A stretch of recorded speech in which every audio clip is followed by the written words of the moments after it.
వాయమ్మో నాయనో. So friends ఈ రోజు సండే అనమాట. సండే అంటే fun day is equal to cheat day అనమాట. సో చీట్ డే లో ఏం తినాలని చెప్పి చూస్తుంటే టైం అయితే 12 అవుతుందో, స్ట్రీమ్ టైం అవుతుంది, ఆకలి అవుతుంది.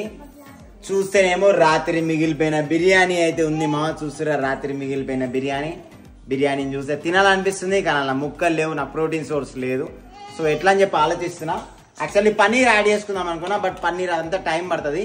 సో అంత లోపల నాకు ఒక ఆలోచన వచ్చింది. ఇగో మూకుడు పెట్టేసుకున్నా. నేను యాక్చువల్లీ 2 eggs తీసుకున్నా. చూస్తురా ప్రోటీన్ సోర్స్ రఫ్ ఒక 10 grams ఏమో ఉంటుంది. మొత్తం హోల్ ఎగ్ కదా, 2 eggs మొత్తం కంప్లీట్ చేసేసుకున్నాము. అప్పటి లోపల మనం లైట్గా ఆలివ్ ఆయిల్ వేసుకుందాం. మీ ఇంట్లో ఆలివ్ ఆయిల్ ఉంటే ఆలివ్ ఆయిల్ వేసుకొని, లేకపోతే నార్మల్ ఉంటే నార్మల్, నో ప్రాబ్లం, ఏదైనా మ్యాటర్ కాదు. లైట్గా ఇగో అంతే, 1.5 spoon 1 spoon. Okay, olive oil మొత్తం పెంకకి మొత్తం అంటారా, లేకపోతే ఆమ్లెట్ సరిగా రాదు. కొడిగుడ్డు బాబా, ఓ నాయనా అలా పడ్డది, అలా పడ్డది. ఏ దూరం జర కాలుతుంది. 2 కోడిగుడ్లు సరిపోయేటట్లేవు మా. 3వ కోడిగుడ్డు వేస్తున్నా. చూస్తురుగా, ముగ్గురు వచ్చి కూర్చురు. ఇన్నే స్క్రాంబుల్డ్ ఎగ్ అంటారు కదా. సో ఇది స్క్రాంబుల్డ్ ఎగ్ లెక్క వేసేస్తున్నా. ఇక నాకు బిర్యానీ వేసేసామంటే నెక్స్ట్ లెవెల్ టేస్ట్ వస్తుంది. సో ఫ్రెండ్స్ దీంట్లోకి లైట్గా నేను సాల్ట్ వేస్తున్నా. మరీ సప్పగా ఉంటుంది అనమాట. ఏంటంటే సో లైట్గా నేను సాల్ట్ వేస్తున్నా. ఇగో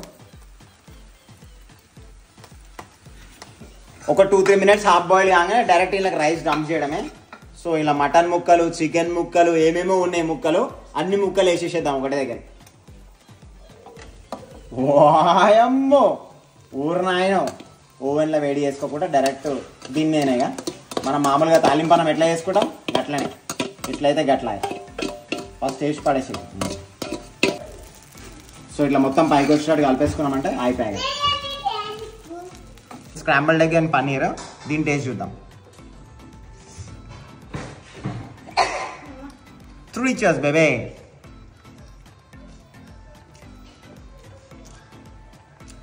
నెక్స్ట్ లెవెల్ ఉంది టేస్ట్ నిజంగా. ఎందుకంటే యాక్చువల్లీ ముక్కలు లేవు, మటన్ ముక్కలు. నేనైతే ఇవి తినాను. ఈ టపాస్ బాలు కూడా తింటాడు. టపాస్ బాలు సురుకుంది. తనయానికి ఒక్కసారి నోరు కాలి నాకు హైలైట్ ఉంటుంది.